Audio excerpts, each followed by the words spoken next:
Welcome to the Funeral Channel Network podcast. I want you to think about a specific drawer in your house. Oh, yeah, we all have that one drawer. Right. Or, maybe it's a specific bookshelf. But if you go to that drawer and you look tucked between the pages of a heavy book or right at the bottom under some old letters, you probably have one. A printed program. Exactly. A printed program from a memorial service. You attended the funeral years ago, maybe even decades ago, and yet for some reason you kept this simple folded piece of paper. Yeah, it moves with you from apartment to house. Yes, you kept it safe. And that little document actually represents a massive fundamental shift in how we process grief. It really does. And that quiet revolution, the move from generic funeral home printouts to deeply personal, hands-on DIY design, that is exactly what we are dissecting today in this deep dive. It really is a profound object when you stop to consider the psychological weight it carries. Absolutely. I mean, we hold on to these programs because they are physical anchors, to a very complex emotional experience. Right. But the way those anchors are being forged today is completely different than it was even, say, a generation ago. We are looking at a fundamental re-engineering of how humans document the end of a life. Which is huge.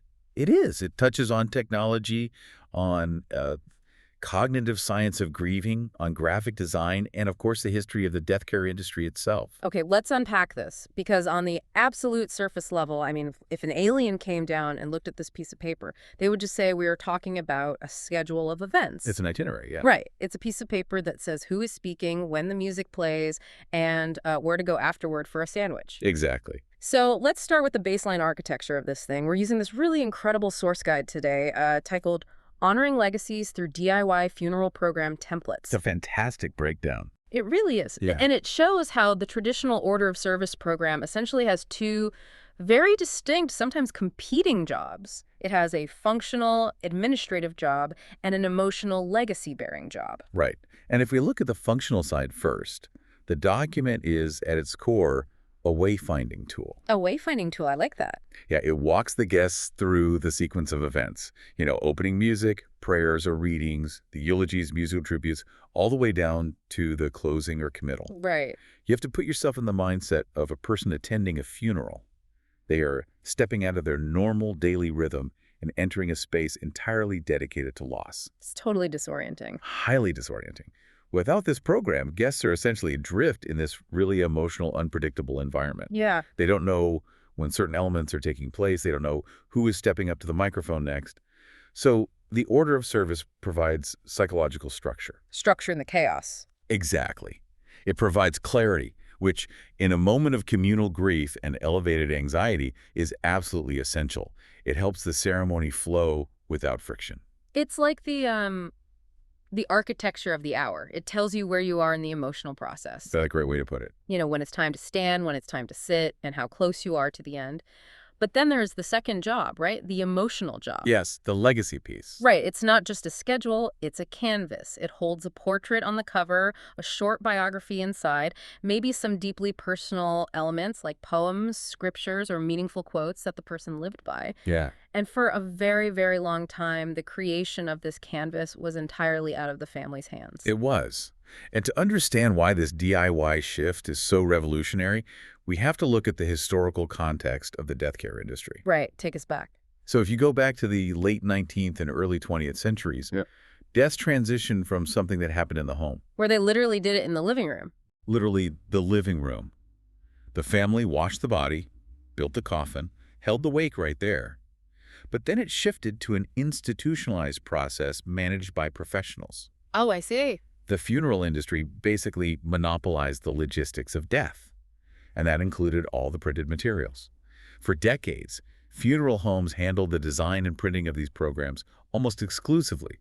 It was a standardized, outsourced process. Which means it was incredibly rigid. I keep thinking of the traditional funeral home provided program like a generic theater playbill. Oh, that's a perfect comparison. Yeah. Yeah. You walk into the theater and usher hands you a little booklet. It tells you who the actors are, it tells you there will be a 15-minute intermission, and it has some standard ads for a local steakhouse in the back. Right. Very clinical. Exactly. It gives you the bare bones facts, but it entirely lacks the soul of the performance you are about to watch. It's purely administrative. Yeah, you went to the funeral director, you sat in a heavily carpeted room, With the bad lighting. always the bad lighting, and you picked option A, B, or C from a massive dusty binder.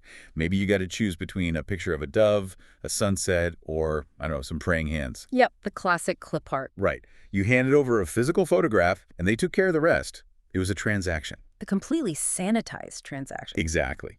The institutional filter of the funeral home naturally sands down the rough, unique edges of a person's life to fit it into a standardized, printable template that their proprietary software could handle easily. But wait, isn't outsourcing this exactly what a grieving family should logically want? You would think so. I mean, put yourself in those shoes. You have just lost someone, maybe unexpectedly. You are suddenly thrust into the middle of the most stressful, emotionally devastating, sleep-deprived week of your life. It's pure overwhelm. You are coordinating cross-country family travel, dealing with hospitals, managing life insurance legalities, fielding 100 text messages a day, all while trying to manage your own crushing sorrow. Why on earth would you want to add graphic designer and print production manager to your to-do list? Taking on the extra work of designing a custom program from scratch just seems masochistic. What's fascinating here is that it does seem completely counterintuitive. Mhm. Our instinct is that grief requires us to offload tasks, Yeah. to delegate every single logistical hurdle to professionals so we can just survive the week. Right, just get through it. But what is actually happening, and what the psychology of grief shows us, is that digital tools have entirely flipped the script on this assumption. Creating this program is no longer viewed by families as a burden. Really? No. It has become a vital, accessible avenue for expression that standard funeral homes historically just couldn't match on a personalized level. So you're saying it's not a chore, it's actually a coping mechanism. Precisely. In psychology, there is a widely respected framework called the dual process model of coping with bereavement. It was developed by researchers Strobe and Schutt. It suggests that a grieving person doesn't just sit in sadness. Their brain actually oscillates. It bounces back and forth between two types of stressors. Oh, interesting. Right. So there are loss-oriented activities like crying, looking at old photos, and confronting the reality of the death. And then there are restoration-oriented activities. What are those? These are the practical, distracting tasks. Doing the laundry, closing bank accounts, or, in this case, formatting a document. Ooh, wow. So the brain literally needs a break from the crying, and it seeks out a task to ground itself. Exactly. When a family member sits down at 2 a.m. at the kitchen table to drag and drop photos into a template, they are engaging in a restoration-oriented task that also beautifully honors the loss. It's giving them a focus. Yes. It gives their restless, grieving mind a structured, controllable problem to solve in a week where absolutely nothing else feels in their control. That makes so much sense. When funeral homes controlled the process, they robbed families of this highly therapeutic restoration task. The democratization of design software means that taking this task back into the family's hands isn't about adding stress. It's about reclaiming agency. Reclaiming agency. Wow. It's a way to channel chaotic grief into something tangible, beautiful, and constructive. You are taking all that nervous, heartbroken energy and giving it a destination. Exactly. And that realization leads us right into the core of why this massive shift is happening right now. It's not just because software got better, although that's obviously part of it. Families are actively choosing the DIY route over professional outsourced services for 4 specific interconnected reasons. Yes, the 4 pillars. Let's look at personalization first, because that seems to be the engine driving this whole trend. Personalization is the primary driver, without a doubt. When families bypass the funeral director's binder and design the program themselves, they control every single micro-decision. Right, they aren't just filling in blanks. No, we aren't just talking about typing in a different name and birth date. We are talking about controlling the entire visual vocabulary of the tribute. They control the hex codes of the colors, the specific framing of the images, the layout flow, the exact wording. Yeah. They can completely abandon those generic religious or secular symbols for elements that actually resonated with the deceased. Right.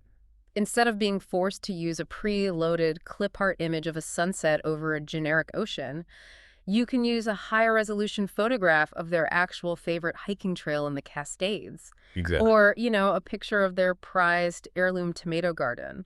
Or the dashboard of the classic car they spent 20 years restoring. Which is so much more meaningful. So much more. I was reading about cases in the guide where families include short handwritten letters scanned directly into the program. Well, that's beautiful. And you can't just hand a stack of fragile, handwritten letters to a traditional funeral home printer on a Tuesday afternoon and expect them to be seamlessly and beautifully integrated into a layout by Thursday morning. Without them charging you a massive punitive rush fee. Exactly. A huge rush fee. Which brings us perfectly to the second pillar, convenience.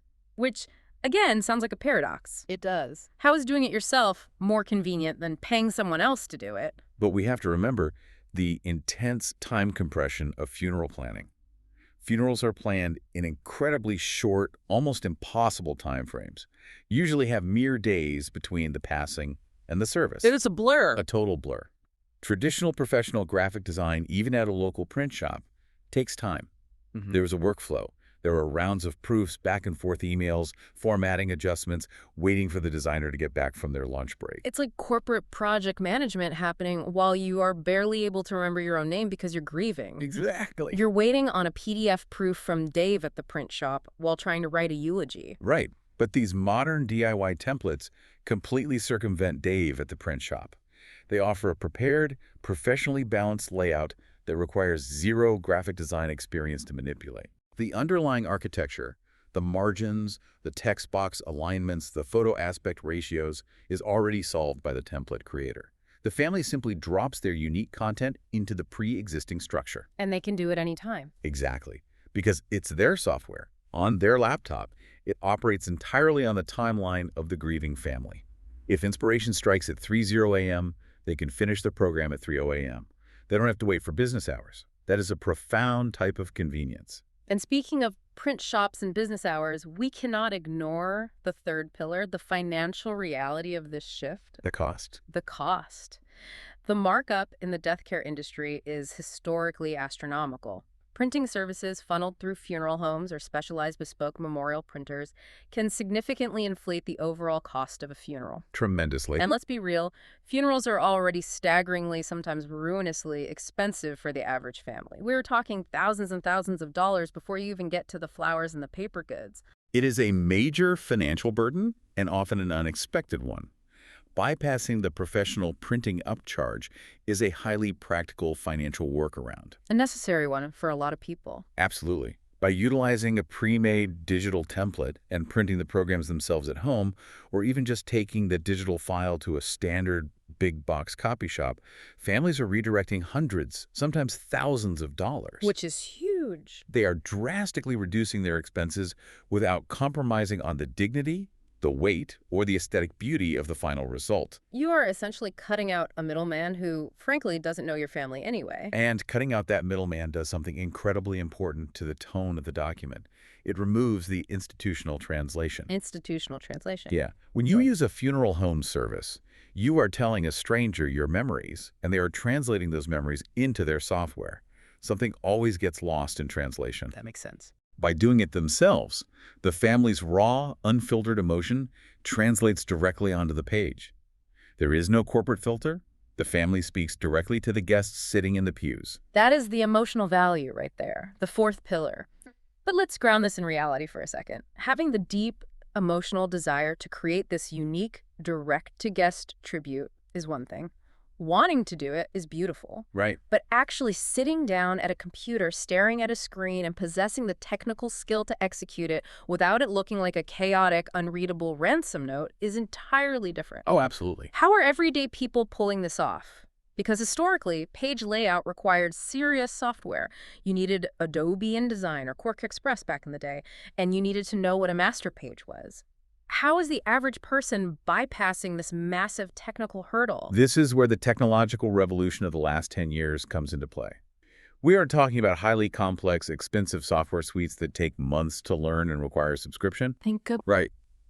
The tools families are using are remarkably accessible.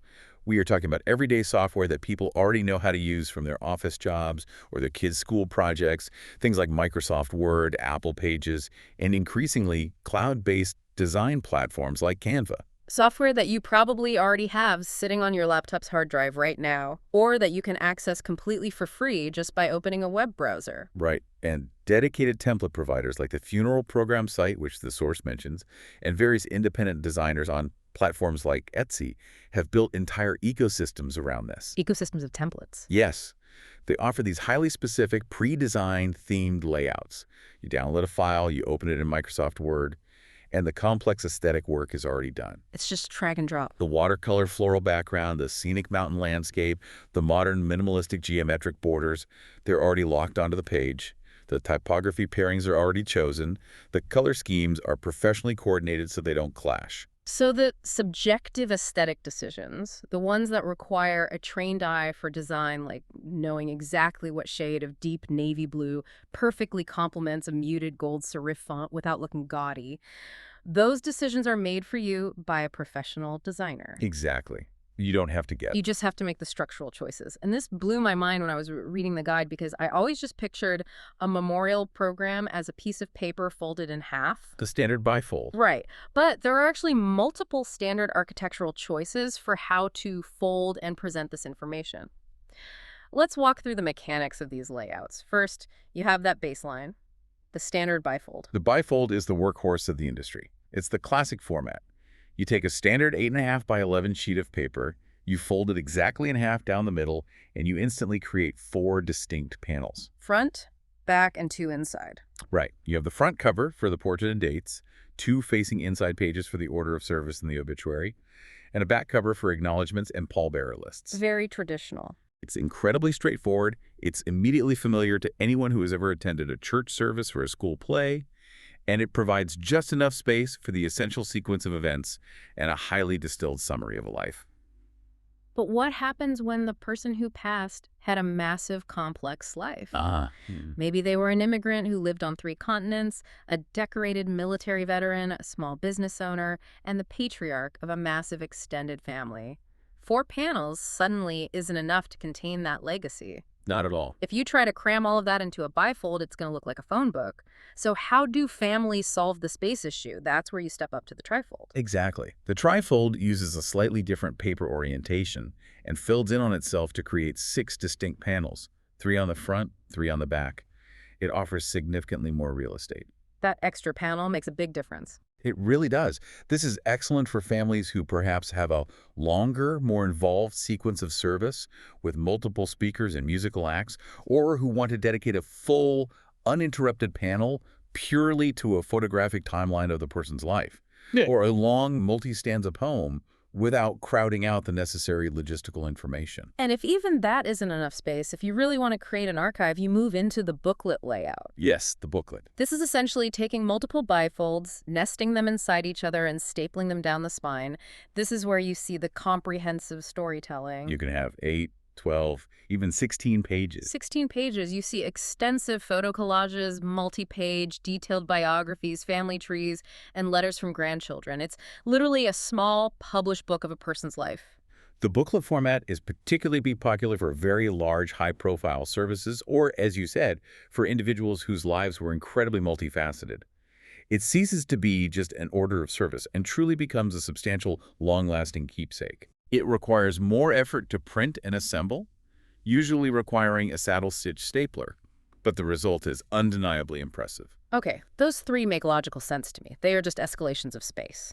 But then there is this 4th layout, and here's where it gets really interesting and honestly a little surprising to me. The graduated fold. The graduated fold, also known as a stepped fold. This is a format where the paper is folded off-center or multiple pages of different widths are bound together so that each panel is slightly shorter than the one beneath it. It creates this visible cascading effect. Exactly. You get these easily visible section headings running down the right side or across the bottom of the program. Yes, exactly like stepped tabs in a filing cabinet or a binder. Right. But I have to be honest here. When I look at a graduated fold with stepped tabs, my mind doesn't immediately go to a solemn memorial service.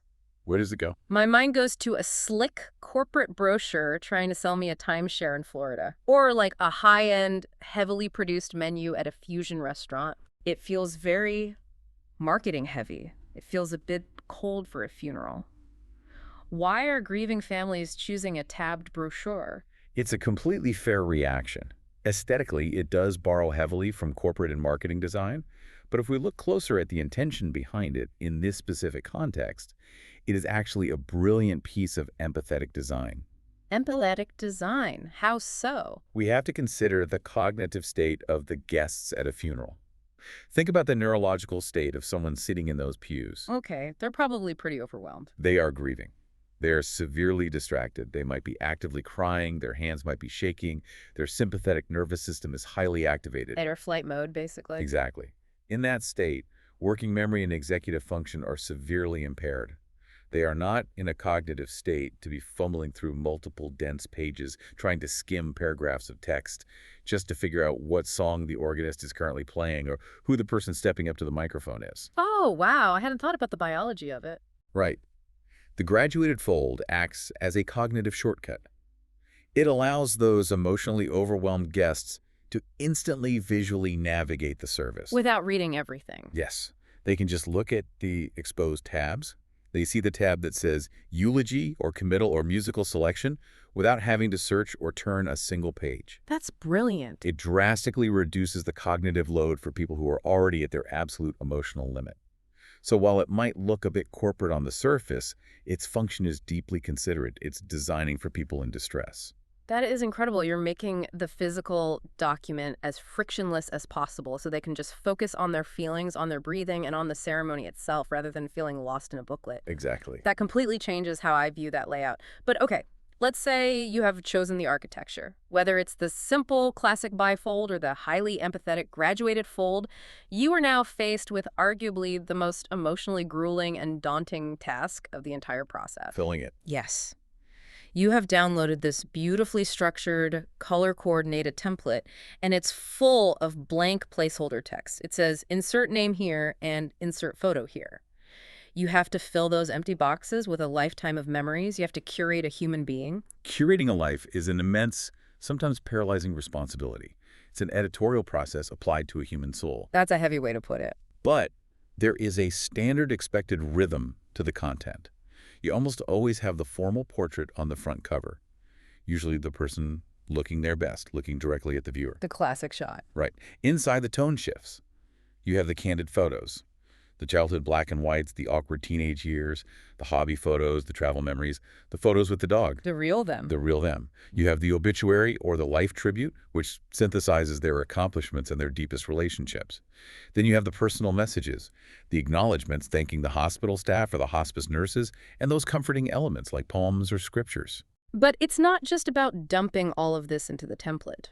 The shift from professional designer to DIY designer means the family has to become aware of some very strict visual principles. They really do. Because a beautiful template can quickly turn into a chaotic, stressful document if you don't follow some basic rules of graphic design. Exactly. The software gives you the power, but it doesn't give you the discipline.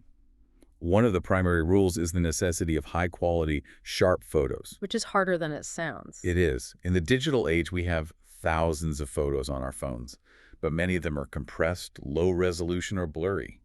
When you take a blurry photo from Facebook and try to blow it up and print it on paper, it pixelates, looks muddy. And that matters for a funeral program. Blurry or low-resolution images, especially on the cover, subconsciously detract from the dignity of the tribute. It looks careless, even if it wasn't. And then there is the biggest trap of all. Overcrowding. Yep. This really stood out to me when looking at the mechanics of these templates in our source material. The absolute importance of white space. I like to think about the curation process of a funeral program like curating an art gallery. Okay, I like that. Imagine you are given a room in a museum to honor this person. You have 1,000 photos and memories. Your instinct, because you love them, because you are terrified of leaving any piece of them behind, is to take all 1,000 photos and plaster them over every single square inch of the gallery walls. You want it all in there. You want to include the picture from their graduation, the fishing trip, the 4-paragraph poem their sister wrote, all 12 of their favorite quotes. The horror of vacuity, the fear of empty space. Exactly. But if you walk into an art gallery where the walls are entirely covered in paintings from floor to ceiling, overlapping each other, what happens? You can't see anything. It's noise. The viewer is overwhelmed. They don't look closely at anything. They just walk through. But if you take a massive blank white wall and you hang exactly one beautifully framed painting right in the center, the viewer stops. They focus. They stare. The white space is what gives the painting its power. It demands reverence. That is a perfect analogy. White space, or negative space, is the oxygen of graphic design. It is necessary because it gives the reader's eye a chance to rest. It lets the document breathe. Visually, yes, it makes the document cleaner and more elegant. But emotionally and cognitively, a dense margin-to-margin wall of tiny text and a dozen overlapping crooked photos is actively hostile to the reader. It induces anxiety. It does. The white space frames the memories. It allows the single sharp photograph of the deceased smiling or the carefully chosen two-line quote to actually carry emotional weight. As the saying goes in design, if everything is emphasized, nothing is emphasized. So the family has to engage in the painful exercise of editing. It's about distillation. What are the core images and the absolute essential words that represent the true theirs person? You have to let go of the rest. It's a tough process. And beyond editing for space, there are technical rules the family has to manage. Yes. Technical hurdles that a professional print shop usually handles silently. For example, maintaining visual harmony with typography. The fonts. The fonts. The template comes with carefully selected fonts, maybe an elegant script for the headings, and a highly legible serif font for the body text. The DIY designer has to resist the urge to highlight a paragraph and change it to Comic Sans or Papyrus just because they want it to stand out. Please, no papyrus. Never Papyrus. Mixing too many fonts shatters the cohesion of the document.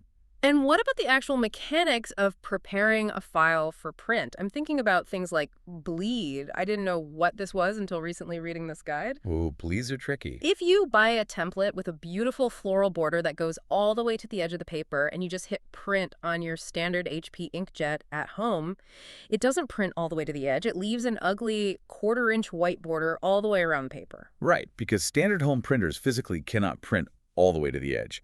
They need an unprinted margin to grip the paper and pull it through the rollers. Oh, that makes sense. In professional printing, to get color all the way to the edge, you have to design the document with a bleed. The color or image actually extends 1/8 of an inch past the final trim size of the paper. So it prints larger than you need. Exactly. The print shop prints it on a larger, oversized sheet of paper and then uses a massive guillotine cutter to slice off the edges, cutting directly into the color so there's no white margin. And color modes, too. I read about people who design this incredibly vibrant, neon bright program on their glowing MacBook screen, and then they send it to the local copy shop, and it comes back looking dark, muddy, and completely muted. The RGB versus CMYK dilemma. Explain that one. So, computer screens emit light using red, green, and blue, or RGB. They can create millions of incredibly bright, luminous colors, but printers put physical ink on paper using cyan, magenta, yellow, and key, which is black, CMYK. Right. Ink absorbs light, it doesn't emit it. The CMYK color space is much smaller and generally more muted than a backlit screen. A bright, glowing digital blue will always look darker and flatter when printed. That's disappointing if you aren't expecting it. It is. Modern DIY templates often help mitigate this by using print-safe color palettes from the start, but it's a technical reality the family is suddenly responsible for navigating. So they're wrestling with white space, they are wrestling with margins, they're dealing with the limits of CMYK ink. But above all of the aesthetic and technical hurdles, there is one absolute non-negotiable necessity that families face when taking on this project: proofreading. If we connect this to the bigger picture, proofreading in this context carries incredibly high stakes. Way higher than normal. If we look at the psychology of error, misspelling a name or a date on a corporate flyer for a bake sale or a typo on a restaurant menu is just an administrative error. Right. It's a whoops. It's embarrassing, maybe it costs a little money to reprint, but it doesn't really matter in the grand scheme. But on a funeral program, a typo is not perceived as an administrative error. It feels like a failure of memory. It feels almost disrespectful. Exactly. Getting the year of birth wrong, or misspelling the name of a grandchild who is already grieving, or getting the title of the military unit they served in slightly incorrect. Those errors sting deeply in this highly sensitive context. It feels like you didn't care enough to get their life right. That is exactly why any robust guide to DIY memorial design emphasizes having multiple family members review the program before it ever gets converted to a PDF and sent to a printer. You need fresh eyes.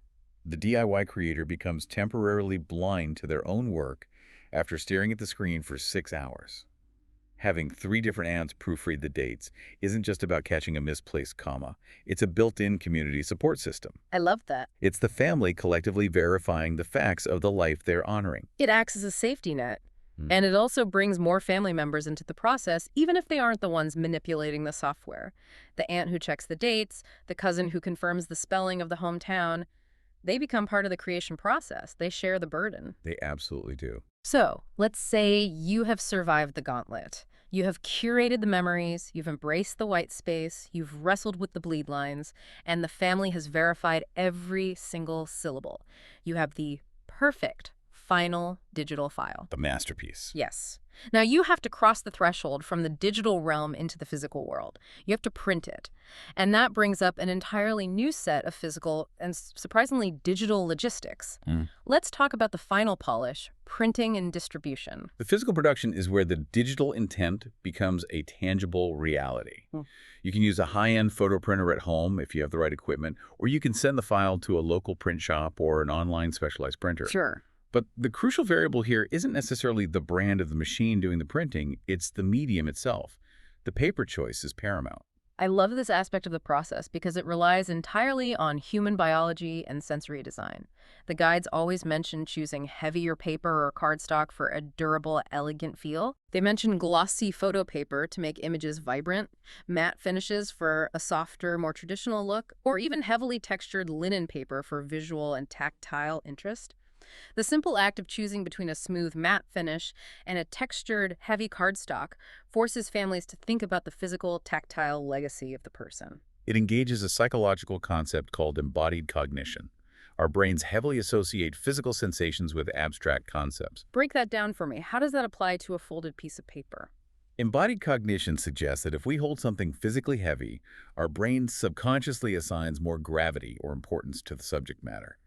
If we hold something warm, we perceive the person we are interacting with as having a warm personality. Oh, I see exactly where you're going. So when you apply this to paper selection for a memorial program, I want you to imagine being at a service. You walk through the heavy wooden doors of the venue.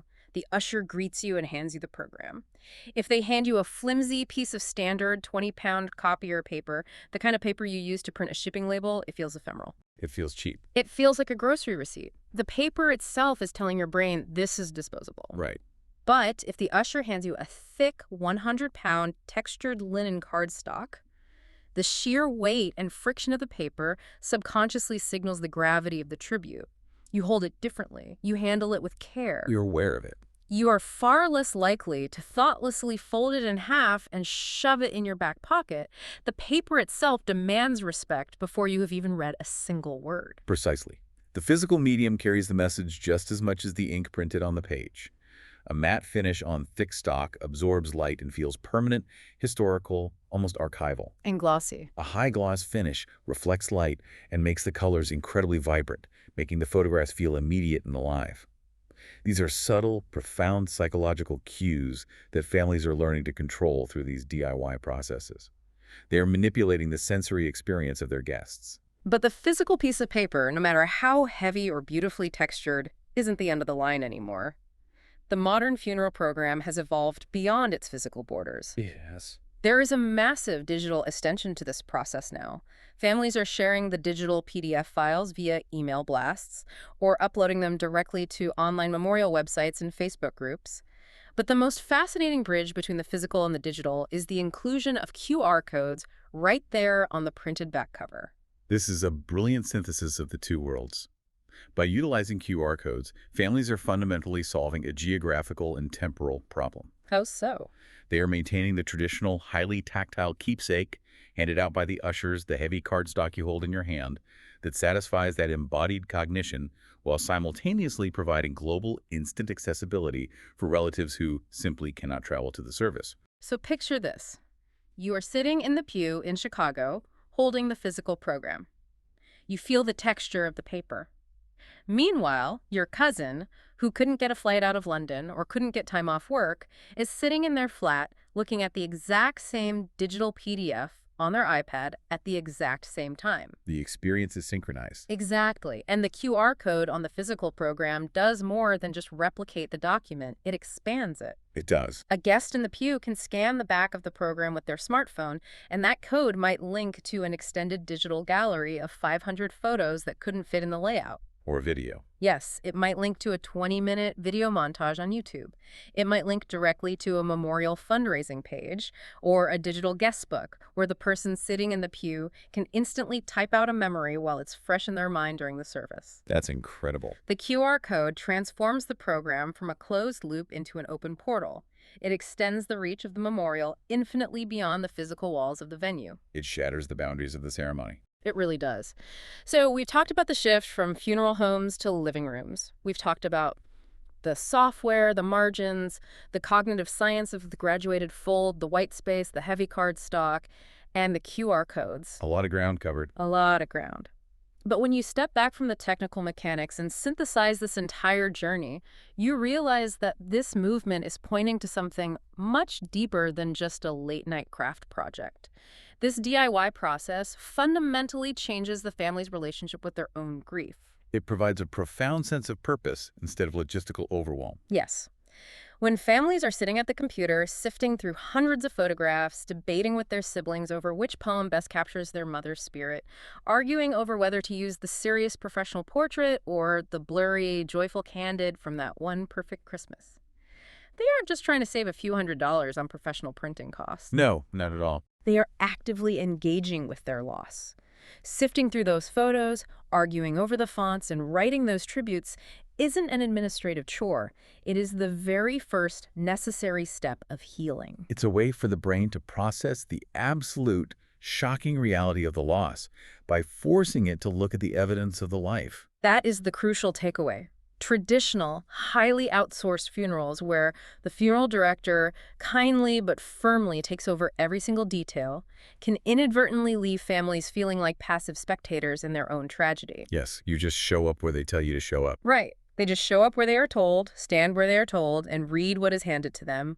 It is a passive experience of mourning, but by utilizing these digital templates, the family reclaims their agency.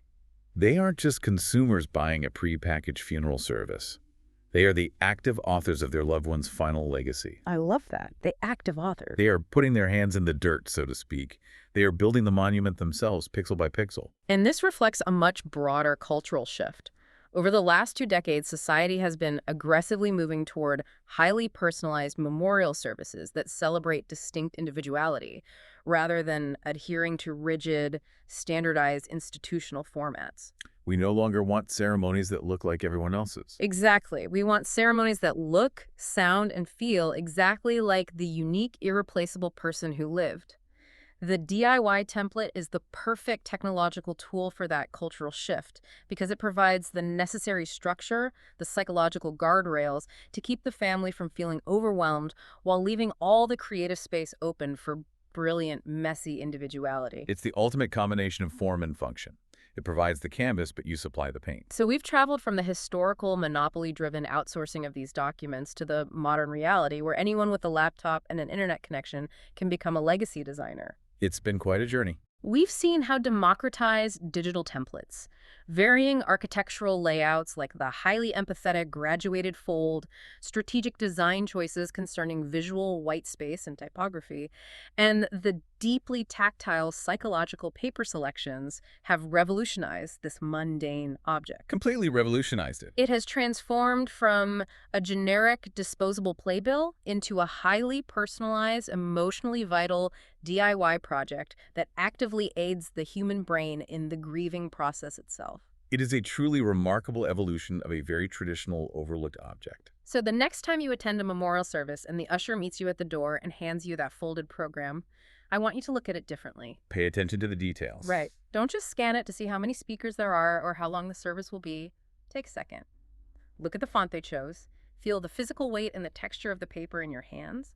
Notice the careful cropping of the photograph on the cover. Acknowledge the work. Recognize it not just as a schedule of events, but as a carefully curated, heavily agonizing labor of love.